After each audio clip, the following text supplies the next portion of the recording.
Bonsoir, bonsoir, bonjour. C'est Congo News 24.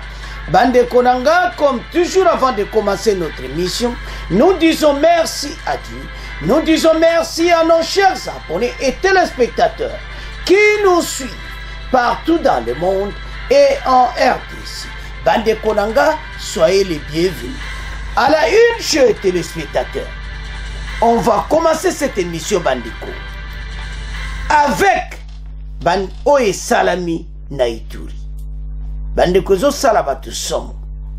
Tchombe, président de l'Assemblée de l'Ituri, cofondateur et commanditaire de Kodeko. Bandeko o banubaka nouvelle kwe. Azaï ko critiquer état de siège, ko critiquer Général Lubuya, Kachamadon, yé aza cofondateur, commanditaire à Kodeko. Ezaya koyinda esi yindi. Deuxième point chez téléspectateurs, Boyoka arrestation de deux conseillers de Fachi, Biselele et Kachacha Alaner. Bandeko ezasomo bazalaki nde bazawana de Ozare Nane alors que Fachi a préparé un voyage pour la kokende Suisse. Tous à la connecter pour développer mon émission na biso. Troisième point chez téléspectateurs, échange téléphonique des USA, Blinken et Fachi sur feuille de route de Rwanda. Bandeko, secrétaire d'État américain, au téléphone avec Fachi, Mpona, accord à Rwanda. Alors, Bandeko za somo, est-ce que offensive qu'on a la lancer? Est-ce que ma commande est causale? Alors, tous à la connecter, peut-être développer mon émission là biso. Bandeko, émission na biso bandi. Et comme tente sur l'ensemble la situation politique dans notre pays. On va commencer cette émission la nouvelle Oekoyi na Ituri. Siméon Banga Tchombe, oaza président de l'Assemblée provinciale ya Ituri. Bandeko. Bakangi. Ezason, commanditaire, cofondateur de Kodeko. Yo président de l'Assemblée provinciale. Kodeko azo bomaka batu. Tolba ke bakobi maman comme mokotala. Makambo ba processus dans robi ba masolo oyo. Makambo bele ko monana. Kodeko nane parce que Kodeko a comme qui plus puissant. Nzokande mokonzi na bango azalane kakawana ba wuti ko boma bokoyoka ils ont tué bato auto kufa kaka so 13 morts tanto yoka bilok to mona bilok aboyi. Mais non, ce n'est pas possible. Alors donc yendenga zawana azarana e commandité. Mais à sa présence, il y a l'Assemblée provinciale. Balobi, n'dengenini ba comme ti bakanga, il y a baneki ba critique, koloba contre, état de siège, pour la gouverneur, makambu wana nyonso wana. Parce que présence il y a état de siège, au dérangé ba cop na bango. Donc, dans la benga et donc, si Siméon Banga Tchombe wana comme un millionnaire parce que Kodeko azana combien de carrés mini. Leurs affaires, batubazo kufa. Pona ye, etalieti. Ye kaka, azoka mbongo na ye. Voilà ce qui se passe à Ituri. Mazanani, président de l'Assemblée nationale. Balobi ke ba député oyo. Ba député Bele Bazana kati ya makambo oyo. Mbosa loba yango. Lelo bakomo kangamati.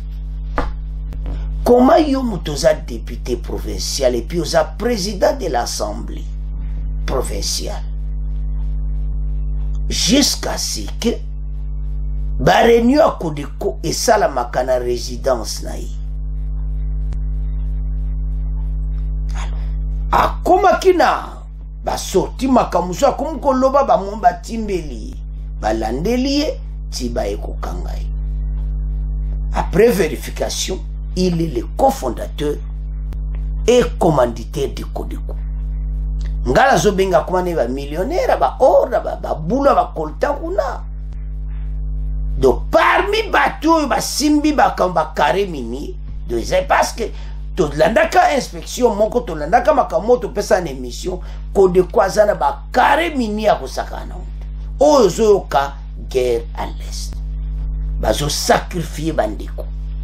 Ba autre boma 13 morts. Yo député provincial, président et assemblée provinciale. Au coopérano na ba groupe armé. Makamu kake loba makala yango yebani kobima. Ata ba wangani ba kimi ba dossier kobima nango kaka. Lele bimite. Sikoy. Ma kelele pa contre état de siège, ba lobo mabe a lobi pe mingi. Alors, il parle beaucoup. Nzoka Dazane patron ya Codeco. Alors, totanga bongo, to comprendre makamba unde nezoleka. Na ndenge nini ba réunion zo salama na kati ya palais na yi. Avançons.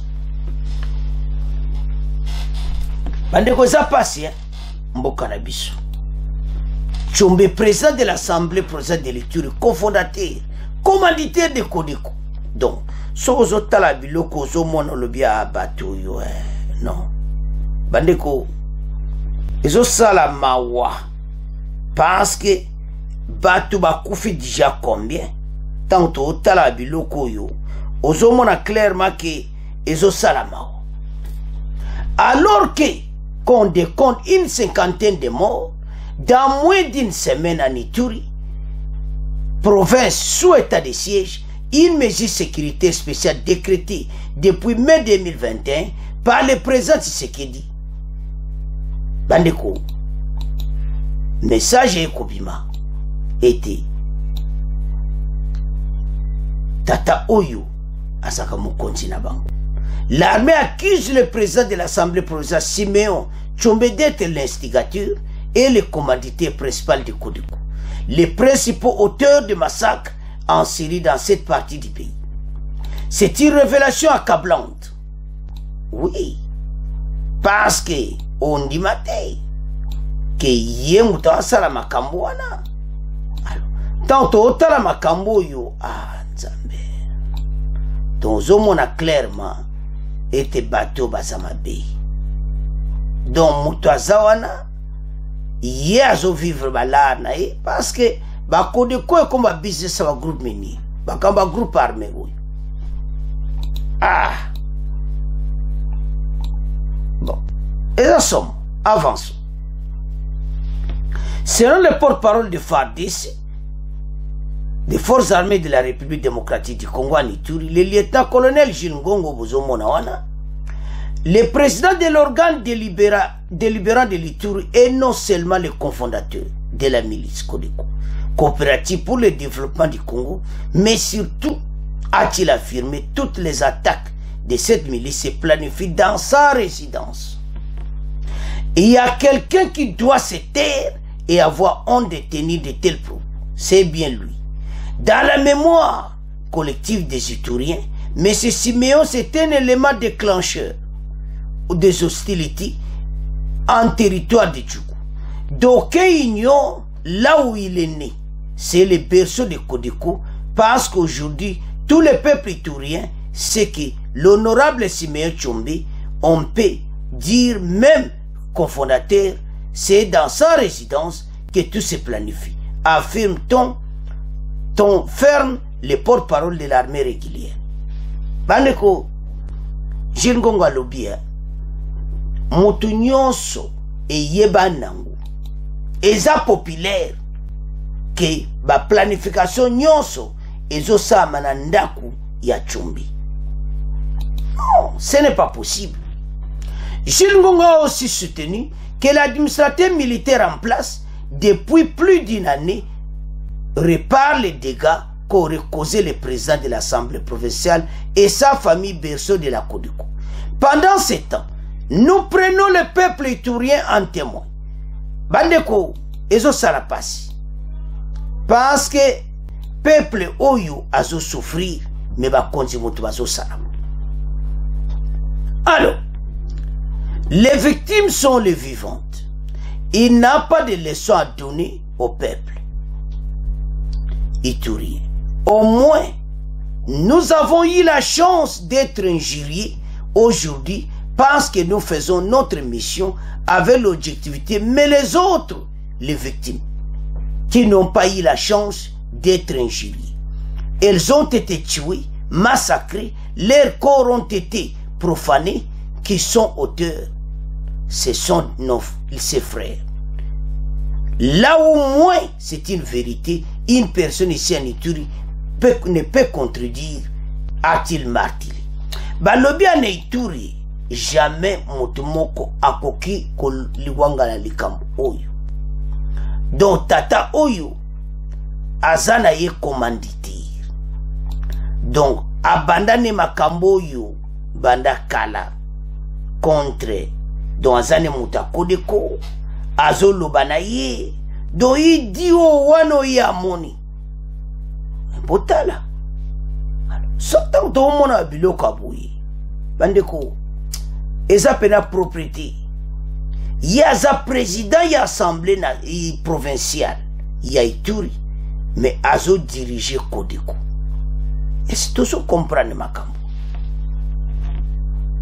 bandeko boyoka 13 personnes tuées au cours d'une attaque de la Kodeko lisusu mais nanaza mokonzi ezayi bokoyoka tokotiela bino tant totala biloko aboyi ezosala propriété. Non. Avançons. Cette charge de l'armée congolaise survient quelques jours après que le président de l'Assemblée provinciale, qui a accusé l'administrateur militaire d'être détourné sa mission principale, elle a instauré la paix dans la zone. Alobi, d'abord, Siméon Oyo, président ya Kodeko, président de l'Assemblée provinciale, président de Kodeko, Alobi, général Luboya, mission les allez pour attirer paix, mazotia les sous-péti. Az kosele makambu, azawa kizeye, que essaie de détourner la mission principale naïe pour attirer paix. Et ça, au cours d'une conférence de presse animée le 10 janvier 2023 à Bunia, le chef de l'Ituri, le président de l'Assemblée provinciale, Siméon Banga Tchombe, qui déplorait la dégradation de la situation sécuritaire en dépit du lieutenant-général Boya Kachama, Johnny et son administration se sont plus préoccupés de chercher de l'argent et combattre les groupes armés qui sèment terreur et désolation dans cette partie. Il a même présenté le lieutenant-général Boya Kachama comme un menteur qui ne pouvait pas atteindre les objectifs les assignés, les chefs de l'État. La mission principale du gouverneur militaire n'est plus impossible à la paix, il n'est qu'enrichir et la grue. Alors que général Boya Kachama, Azosane Sumusa Naïti, Azokaba Mbongo Naï, comme gouverneur militaire et tout ça, voilà le 10 janvier. Et bango ba ebakete ba makamboana tout ça. Que yazalaka chef de monde azoloba, bazo considéré comme président de l'Assemblée provinciale, à sa critique net de la démocratie. Mais baba ma lero ba ebakete le 10 janvier. Malembe yaya bakangi. Soto tala et bela bato. Soto tala déjà za makambo solo. Parce que bimati na assemblée na souhaité ba député provinciaux belé baza ko sponsoriser ba groupe armé. Donc yaya ndenga zawana aza mokonzi na bango ba plan nyonso esalama na palais na ye. Nande bazana ba groupe tout wana ba carré minier me bazo boma bande kona bomba Ituri. Alors tola da extrait oyo 13 bato kode kwa uto boma. Bon to continue mission na biso.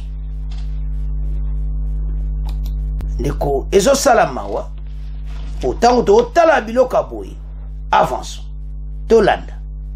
Et toujours en Ituri, 13 autres civils ont été tués vendredi dernier au cours d'une attaque du groupe armé Codeco à Nyamamba, localité située au bord du lac Albert à environ 70 km à l'est de Bunia dans les territoires de Djougou. Ces exactions ont entraîné les déplacements des populations dans plusieurs villages lacustres, notamment Datoulé, Café, Mbogi, Egbi. La société civile locale déplore l'absence de FARDC dans ces entités qui sont sous contrôle des miliciens. Bandeko passe na motema 13 morts tolandi oyo babomi wana nana aza commanditaire Simeo Banga Chombi. Alors tant totala biloko aboyi bandeko ezosala nzoto bien te nzoto malili 13 morts mais oza no présent ya assemblée provinciale babomi na village wana bato bakimi mboka wana Codeco azoseme terreur. C'est qu'autant totala biloko aboyi bapaya bazoboma bandeko na binomo pe so totala bato wana so ba Codeco nyoto juger bino bana boza pe bapaya. Comment yo boma bandeko no bongo 13 morts. Et auto sala maka quelques jours. C'est qu'autant totala bongo mutu waza en tête à Codeco aza président ya assemblée provinciale ya Ituri. Yé mutu aza ko critiquer makaba état de chez tout ça nzokande azotala ba affaire na ba karemini na ba Codeco. Bandeko ba Codeco na bozoka za ba kare baza soki na combien de karemini yo batanga.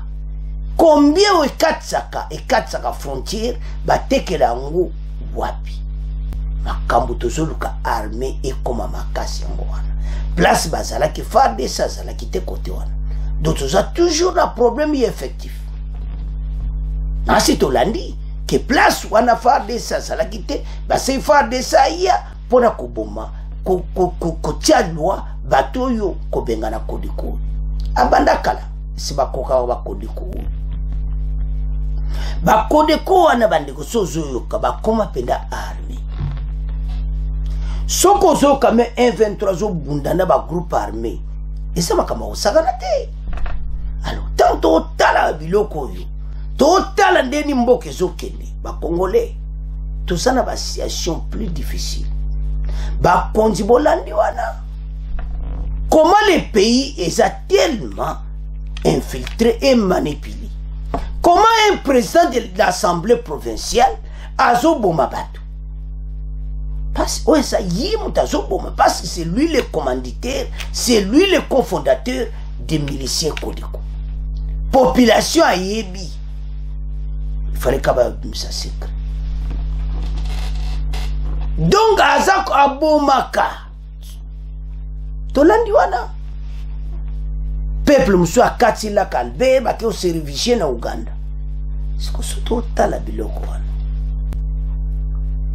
Population a mboka na kimi mboka na ye nana zoboma ye président ya assemblée provinciale. Est-ce que babiloko yo alors gouvernement botie maboko a mutu pena ya bomi mingi Codeco bana ko boma depuis quand aza mutu akomona sou balabala te à cause de sous mon PPT hein azoba pena makasi. Passe à bomi. Maintenant, secret bimi. Va charger. Nyonso zo le Ituri. Baza ko planifier na kati ndako na ye dans sa résidence privée. Ba planifier aller ba koti zamba. Ba bomi bazo badoba. Na kati ndako mbosa ba fui bokuta basaka ba coltan kuna te. Botala kuna bokuta na basaka ba or na kata pale wana. Minduki wani yaka bazwa kango ndenge nini. Nana tekela ba o minduki. Biloko na tout gouvernement basala makasi nango. Ba groupe armé le bazwa makasi pona ba arme. Ba munition. Po arme koza nango. So za ba munition te ba masasi wana takubeta wana yo. Azaka munduki kikote. Ba arme koza ane nango me basala tout ba tracer ba munitions zo leka comment. Voilà place makambo ezali. ba milicien oyo a Codeco baza dirigé na président de l'Assemblée provinciale de l'Ituri, Simeon Banga Tchombi. Il y a déjà Assemblée nationale, c'est à Loba. Qui va député, va aussi peu groupe, même moi, c'est à Loba. Les loba comme Kobima, va comme Kanga Bango. Kalate, to Kanga Bino Nyonso. Est wana, et Kota Kimia. Alors, Bande Konanga, c'est à ce point, to komo tika, premier point, to komo kena deuxième point. Arrestation, il y a des conseillers à Fachi. Bandeko, Biselele, Nakayasha, Bangomi Bale, Baza Ozare. Les deux conseillers, Baza Kina Ane. Pourquoi Bakangi Bango?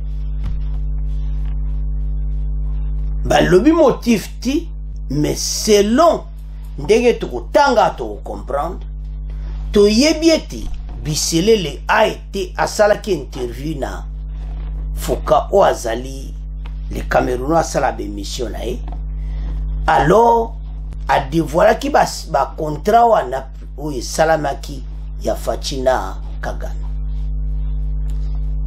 koloba yango ezaki pena problème penati le problème que ba momusu ezaki utiliser na kati anera mona qui faut interpeller tata ou mokonza mboka adwa ba conseiller lelo yo ba makambo ebele berer facha sali ebele eza pona ba conseiller bazana ba cop na bango mboko yo ezo sala mawa tala tozana problème bo comprendre que na conseiller mokonzi bazo kangai c'est que mbebe zali po bako kango pamba te bosomona ba problème tozanango même ba conseiller oyo facha zo tia mutema ba pese conseil makamo musuto bunda berere bere ce sont les conseillers parce mon kodamboka ojo ba décision a kojo ba conseil pas ba conseiller nai mais quand ba conseiller ba osala boulot bien dit tozaka na problème batala nani a cause à la conseiller mokonzi parce que ce que nous vivons maintenant so ba lobika ko il est arrêté quel que soit après ba ko libérer mais du fait qu'on l'a arrêté ça dit il y a un problème flou alors dossier bazo yo ko la dossier wana tima kamuso ya koma ebele ko bima facha tindaka e même ko kende pa Kagame na ba makambo wana tout yo wana nazo yebate kubiso ba Congolais na yebete donc comment yo mena ba dossier ou eza ba dossier important mboka na kati wana ba ko trouver ti makambo que voilà infiltration makambo ebele parce que tout le monde est tout jeune est infiltré yo zawana ba conseiller bo pesa ki présent nini pona makambo wana ya bakoro wana nyonso o bakoro on peut ba eko annuler yango et avancer les sociétés. Pourquoi? Parce que le président rwandais bakoro wana pona yezala ki sous problème le président rwandais linga bakoro wana peneza la bongo te parce que déjà ibaka zona malgré ça allez à côté de l'émission 123 mais yo penda conseiller au lobaki nini c'est ça le problème au sommet de l'état mais toyoka fatia changer ba conseiller bili et bande ko bope ça ba commentaire fatia il faut abaler ba conseiller quel que soit ba libérer ba longwa parce que le fait d'être arrêté il y a un problème anera zali bomate ba yaka ba kangayo fatia zo voyager azo kendi ba conférence na Liban ozomona mais bango ba conseiller en charge à commerce et tout ça fallait ba kendi alors mokonza mboka parce ba kangi bango ye pas zo voyager a so ba tout ba balayer bango ozomona quel que soit un soupçon bazala balaye parce que le fait d'être arrêté eza déjà mabe un conseiller à chef de l'État. Alors to comprendre ba raison oyo ba mei ko passe bango ba pesi raison te. Alors Jeune Afrique a tiré ba point belé a pesi biso ba idée awo totanga toyeba comment biselele et caché ba kangi bango. Avançons. Boyoka arrestation de deux conseillers de Fatih Biselele et Kaesha à l'année. Exclusif en RDC Fortuna Biselele, je m'excuse, puissant conseiller de Félix Tshisekedi entendu à l'année. Mais wana kutu ba considéra que penza. Ba kange sur ba corps na Rwanda. Le conseiller privé du chef de l'État est attendu depuis samedi 14 janvier par les services de l'Agence nationale de renseignement ANER, dirigé par Jean-Irvin Bello Biocha. Explication. Ce 15 janvier, alors que Félix Tshisekedi prenait l'avion pour se rendre en Suisse, où il doit assister au rendez-vous annuel de Davos, du 16 au 20 janvier, Fortuna Biselele se trouvait toujours dans les locaux de l'Agence de renseignement de l'ANER, situé à la Gombe à Kinshasa. Akena Fatih Mobemboti. Tu évites ce bautike après à l'ANER parce que yaza na charge à commerce. Kuna na Davos eza makambo mingi ya ba affaire. Eza ba sommet mo sama na Suisse ya ba affaire. Alors ye ifalazala. Mais baso bengenani le tout puissant conseiller. Ngapo na ngaba longwa. Zona fachazo voyager mais yena kata loko ya anero. Wow. Ah, ne salama solo. Selon les informations de Jeune Afrique, il a été interpellé le 14 janvier avec Passif Kaesha. Passif Kaesha chargé à mission Yepe Yewana Bisili. Il a été interpellé Bandeko na Aner. Et Azalaki Passif Oyo, Azalaki proche de l'ancien directeur du cabinet de Kamiri. Moutou Azalaki proche à Kamiri. Évitez Bolongolaï. Déjà Azalaki proche à Vital Kamiri. Yaya Ouifa quitter présidence. Non. Yaza Mouté faut balongole mbala moko. Alors, Bandeko, tant que tu as la babiloko Oyo, ozomona clairement qui les camo clairement ezatena kati. Le fait d'être arrêté, quel que soit, balobi kena ndenge asaki interview wana na Camerounais, totanga wan détail na côté droite, deux hommes a clairement que Batoyo, et puis c'est un proche de Kameri, Yaya Oyo, Mokonzambo atango ozonga, ndenga ke prison, akene kaka soki prison, so peut ba libérer par ces anano, bazana ko tune ba question, so peut bo libérer bo longole mbala mokwaza muta kokili susuti. Ozomona yozo temo tindi pa Kagame akene ko sola na masolo et mutango aza clarté. Voilà le dossier Oyo et ça pour le moment. Et tchepena mobulu bande konangai komona ete ba dossier minene ya mboka Oyo bango fallait ba protéger mais toujours mona kaki infiltration eza partout place au bango ba trahir mboka yango azawana keiti il est toujours là.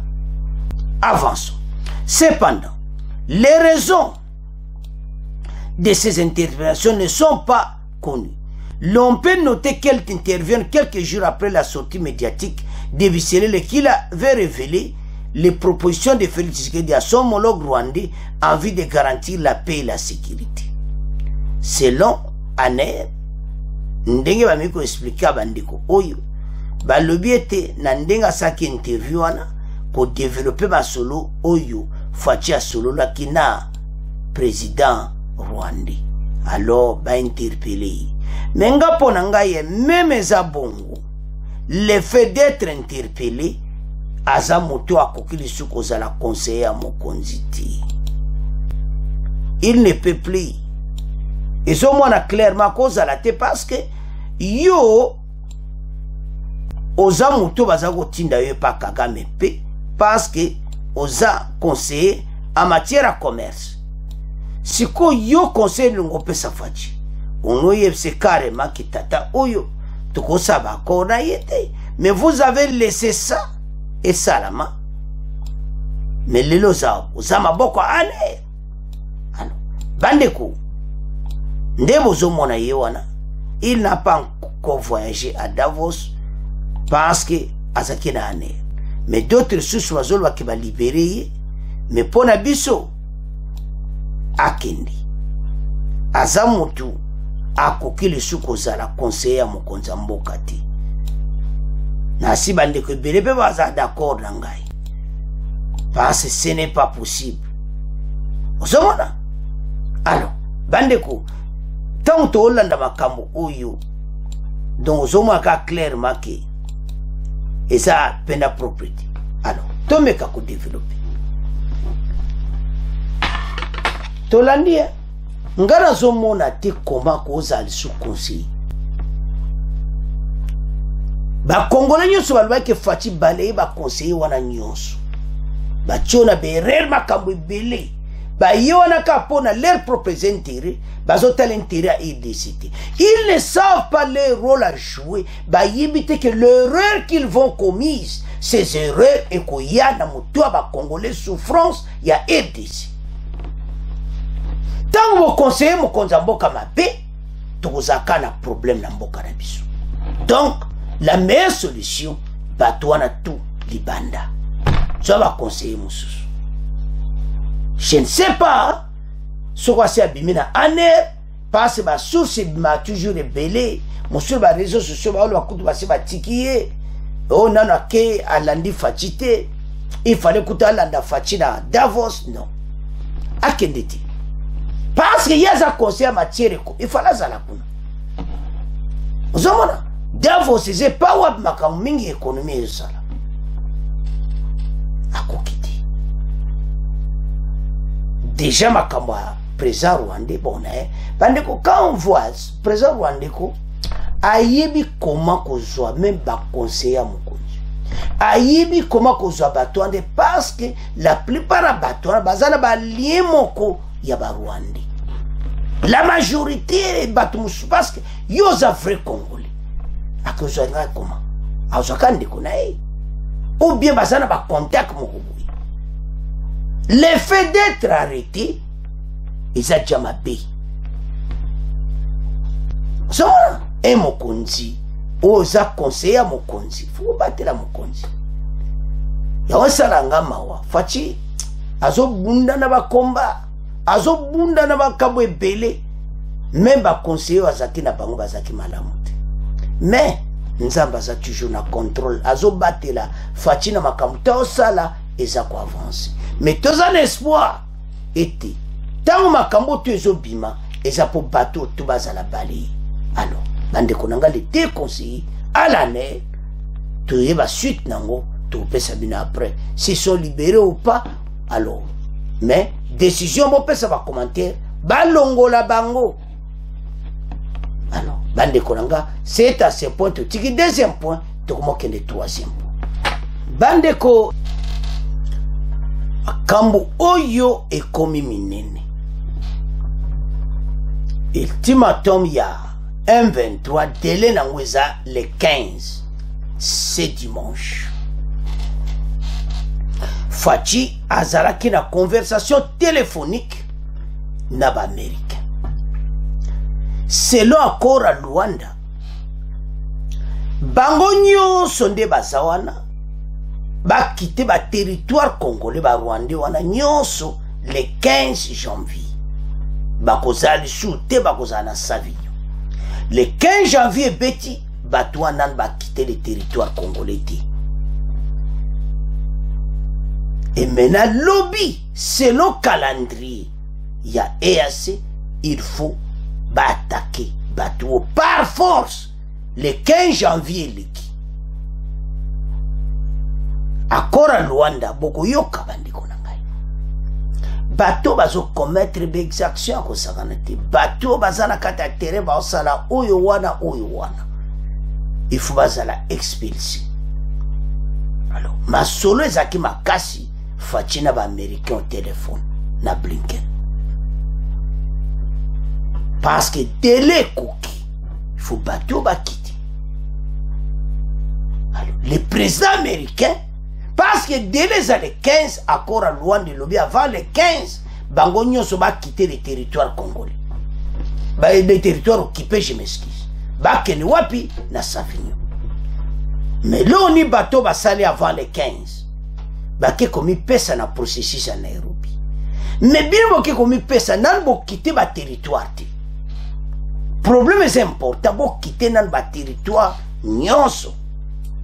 Beaucoup participer de l'autre côté et puis même dans le message on a ou reconnaître ici que avant mes processus à Nairobi et Banda bien il faut quitter le territoire wana Nyonso. Mais problème maintenant fati au téléphone avec Blinken et ça que dossier il y a un 22. Bah américain bah ça a un problème sérieux parce que tout ce qui a été dit RDF M23 va respecter Yangoti. Bah américain va comme un problème. Tu expliquer Bino. FARDC pour le moment a sa position de force. So Hollandais mission na biso lobby Hollandais qui te kene ko landa yango o comprendre pourquoi na zolo babongo. Ba konza mboka ministre de défense a sali vrai boulot. A coopérer déjà na ba technicien militaire il y a ba georgien na ba technicien militaire oyo bazaki na légion baza wapi baza ba roumain position de force de commune c'est-à-dire ba georgien wana batamusaka sukoi ndenge sala ka ba mouvement na likolo bango baza kolaksa FARDC bango pe bazo sala masolo. Ils ont au total 40. Blinken bayoki masolo. Bayoki son. Parce que lobby est en offensive. C'est le calendrier à Rwanda. FARDC déjà ça tchaki renfort. Boya kisangani bazana masisi. Boya kindu bazako kende pe. Donc partout côté kuna ekozala somo na renfort. Entre te basukoi ba Georgien bakozana likolo ba roumaine FARDC anase d'autres ko lancer offensive. Maintenant il faut force et se ba lancer offensive. Ce qui va lancer c'est FARDC face à nini a lancé. Ba américain moto échauffé. Ba américain ba mais ba bengi fachichi le M23 qui toujours sont là présent Rwanda a retiré bata. Mais a retiré quand? Yazo sala te monsieur Blinken. Azo sala yete. To landa suko. Conversation téléphonique. To comprendre ma solo. Bon, to avancer l'émission. Échange téléphone de JC Blinken et Fachi sur fait des routes de Luanda. Après échange téléphonique avec Tshisekedi, Blinken promet le soutien des JC pour le respect de la feuille de route de Luanda. Est-ce que c'est possible, Léon Aboutou? Est-ce que fait à Luanda Aboutou Oyo? Ba Congolais ba yoka ite bango ba tiki ba territoire nyonso, monsieur Blinken. Mais oh biso tundimite, ndenge mona avana mesa wana, ba signaka que le 15 janvier, bango nyonso ba quitter le territoire occupé. Ba kewapi na Mont-Savignon. Mais ti le lo bazaka ka partout bazo commettre exaction. Le président de la RDC, Félix Tshisekedi, a de nouveau échangé le samedi 14 janvier avec le président, avec le secrétaire d'État américain Anthony Blinken. Bandeko samedi ezaki somo na téléphone. Parce que le 14 vont se passer le les a délai. Donc lundi, ils a force à l'EAC il faut lancer offensive. Azo lembi safasi, azo isafachi nini. Selon une dépêche de la présidence congolaise, les échanges téléphoniques entre les présidents congolais et les chefs de la diplomatie américaine ont principalement porté sur la situation dans l'Est de la RDC. Un jour avant la fin de l'ultimatum accordé au M23 pour son retrait du territoire qu'il occupe avec l'appui de l'armée rwandaise dans les territoires de Rutshuru et Nyiragongo Nord Kivu. D'après la même source, le secrétaire d'État américain a condamné pour la énième fois le soutien du Rwanda au M23 et, par la même occasion, promis que les USA continueront de déployer des efforts pour le respect de la feuille de route de Luanda ainsi que le processus de Nairobi. Mais bon, continuer à faire de les aller l'autre. Pourquoi vous avez besoin de wana Fatibo tinda renfort bobo bengana bateau na makasi. Le secrétaire d'État américain Anthony Blinken s'est déjà entretenu en début décembre 2022 avec le président rwandais Paul Kagame sur la situation sécuritaire qui prédomine dans la partie orientale de la République démocratique du Congo. Au cours de cette conversation productive, selon le secrétaire d'État américain, les USA avaient clairement exhorté le Rwanda de mettre fin à son soutien. Malgré son retrait annoncé et la cession présumée des zones occupées à la fois régionale, à l'est de M23 toujours visible, à Kibumba, où la société civile signale les renforcements du M23 en effectif venus du Rwanda sur les territoires du M23, RDF continue de multiplier les attaques contre les positions des forces armées. Bazakaka. Bazaka kosala mubulu. Bazaka kotia désordre. Siko batika bango. Toyo kanano akora Luanda. Bongo to avancer les missions na biso. Eza somo bande konangai. Nord Kivu, pour commencer, initialement prévu pour ce 15 janvier 2023, la date limite du retrait du M23 dans les zones occupées en territoire de Rutshuru et Nyiragongo. Aucune avancée significative n'est observée sur terrain.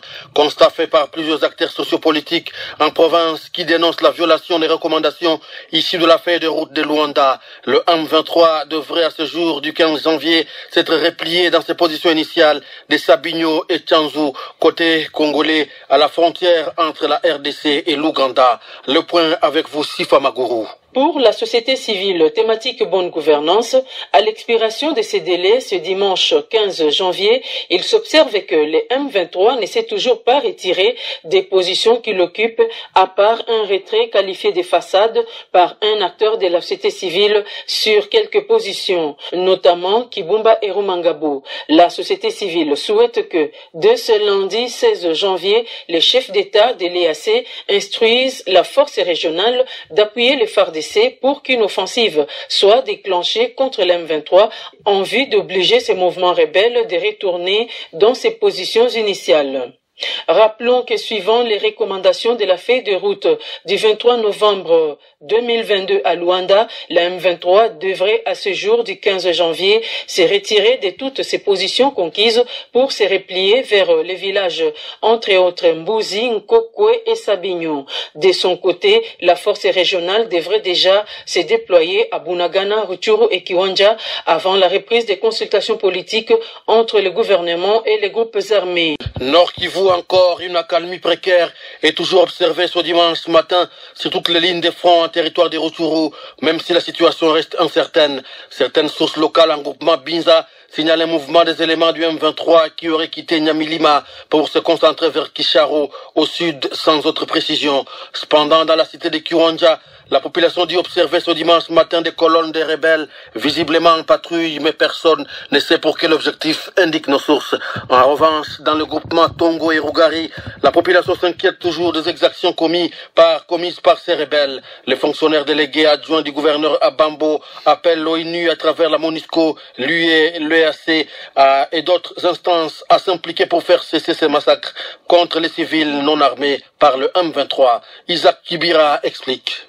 Dans les villages de Kasali, Kazaroho, Kanyangiri, la population, en tout cas pour accéder à ces champs, devient très difficile. Les militaires de M23 tendent des embuscades un peu partout. Alors, à cause de la faim, un habitant qui sera au champ pour aller s'approvisionner de produits agricoles en fait de trouver à manger, les M23 les interceptent et les arrêtent et les tuent. Le vendredi, on a tué 3 personnes. Ils étaient au nombre de 4. Une maman a été relâchée, tabassée. On a tué son mari à sa présence. Ils arrivent là-bas, ils rencontrent des cadavres un peu partout dans les champs, dans les collines qui surplombent Kanyangiri, Kasali, Runzenze, Grefamou, un peu partout dans les Kazaro. En tout cas, il y a des corps. Il y a quelqu'un qui est arrivé dans des collines là-bas, dans les champs. Il a monitoré au moins 16 corps sans vie. Voilà donc ce que nous sommes en train de décrire, le comportement de M23 qui est en train de massacrer la population aussi et au vu de toutes les organisations mondiales qui sont représentées ici à Goma. Bande Kotolandiwana, que normalement le 15 janvier, la force nyonso et assez bakozada ba rumangabo partout. D'autres récupérer ba territoire na maboko na bango partout. Mais et salamité. Ba américain bazo continuer son kotia facilité iso bazo lobake bango bazo sola président rwandais bazo forcer te batwana ba bima et tout ça tout respecter accord à Luanda et salamité. Ba congolais to décidé parce que situation za mobulo zomona la feuille de route nde muteza makam. Entre-temps, bazo commettre des exactions à Kosaka na muti. Bazo sala makama be. Ba kuti batu kuna. Tolandi wana na exerwan. Bazo boma. Akalmi ezali bitumbe zati. Me bango bazo boma ka ba congolais na ba chambo landi wana nyonso. Et comme étant FARDC à sa l'offensive. Et c'est sous-tenté tozila. Ba konzi fatia umeli na téléphone le samedi. Ozomona. C'était hier. Ma solo était pour la bateau bakiti. Et maintenant, FARDC fa lancer offensive. Et puis côté na bango ba américain ba yebi que pour le moment FARDC ça na position de force. Soto lancer kaka bateau tout bakosila. Maintenant, botale pas dossier comme. Le 15 janvier, ils n'ont pas quitté. Date ezalelo. Alors, bisognos topé ça va commenter lobby FARDC a attaqué parce que les hommes qu'on la souka. Ba américain mouti me soubeta tout. Mais bino banda bo banda ki yango. Buso sala kako président rwandais tutangi wana président rwandais mais alors que selon la feuille de route Luanda ndeto landi batouane faut les 15 bakoza la wana ti meti le lobaza bande ko bozo comprendre que dossier oyo et comme étant FARDC ça doit avoir décision bateau tout va quitter le territoire congolais babima to sito lembi parce que le cola va respecter accord à Luanda ti et comme ka mbutu to bengana bango na ba accord à Luanda nyonso ezali susuti parce ba sabotango c'est clair bolandi wana bazo se renforcer bazo kutu baza ko kota lisu ba Rwanda entre temps feuille de route le week le 15 bon ma solo blink na zo sa fachi zanini fachi yo que la caba américain alors que bazo sale le côté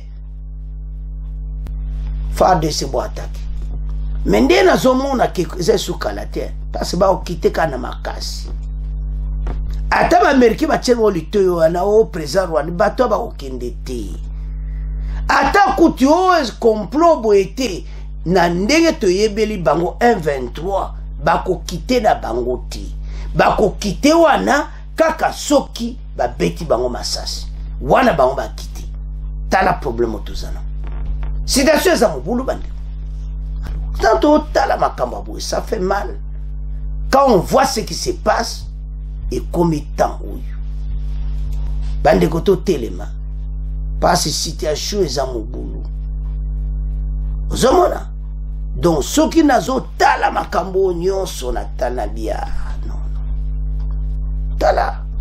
Mokilo muto asalo mbato yo. Ba complot bazo sala pona mboka na biso. Iko suke la ba mabe. Vraiment, États-Unis ba dû tan na téléphone na fachi ndenge wana. Présidence va reporter ba bima solo zakaya M23. Mais délai za lelo. Les mêmes États-Unis, les mêmes communautés internationales, na 2013-2014, ba bengana kibatu. Pourquoi lelo bazo kwa kosalati? Lero na bandimaki parce que bandimaki accord. Batu wana bakota na FARDC ba généraux lelo to sugapi. Ba bon biso armée. Bon lelo ba kondima so ba koro biso to boyi. Yango ba américain bazana problème parce que biso to boyi. Bande ko so facha ndimaki mema kele c'est si la ki ba 123 rajouté. Mais biso to boyi. To l'insulté un jour 123 monsieur Bima. Et un système à présent à Rwanda. Pour Kakaba continuer à affaiblir l'armée nabiso, n'a pas généraux rwandais. Alors que biso to lingi ya moute. Le problème que nous avons maintenant est la situation balancée offensive. Ba benga na batu oyo. Combien? Il y a des ministres. Dans le conseil des ministres, le ministre va le Rwandais mabe. Ba le kutu ke ba des ministres ba le makamba un état motina ba RFI partout. Félicitations les deux ministres. Bolo bela bango. Ba Rwandais ba oba bisambo kanabiso. Les deux ministres ba lobeli ba Rwandais. Message yokan. Oh wane comme message de haine et cause atena EPS. Mais bango ba quitter le territoire ko tabande ko makambo ndenge zokende. Bango atato boyi makamba haine. Mais koya nango kaka. Parce que basoko bolandi wana basoko mwande kona biso bana basoko les tutsi wande wapi akiwanja partout bolandi to tangi wana to yoki bisomoko la radio a bien reporté des actions basosa bo banani bako supporter makambo ba congolais banamuka déjà ba congolais ba nyonso ezo le kapende masolo bezo kendi Rwanda comme un problème na venir et ça somme pour la banque président rwandais les mêmes communautés internationales bako balukela ye kana makambo kishishi o baboma batu talia alors situation de ça maintenant ezaki nini inspiré na ngolelo ba solo ba téléphone milai na fachi ya nini mokonza mboka bojo ba décision offensive fa des ça après azozaka fache sabongo allez pelesa biloka moto basukoe na likolo hélicoptère de combat na likolo toza jara nyonso. C'est ça parce que le Rwanda maintenant a na position de faiblesse bazako banga ba yoki koma biso renfort toza nango et puis effectif toza nango ekukana bangoti. Alors tant to beta ba bombe na likolo na c'est toza na effectif a kosakanante bato bakopola. Voilà, l'armée est ok nango bien. FARDC bende le koyate de les alelo ba respecter na bangote lundi tozozela ndetoyoka offensive. Alors bande konanga c'est à ce point comment clôturer mission na biso bon continuer ko s'abonner massivement. Au revoir, à la prochaine.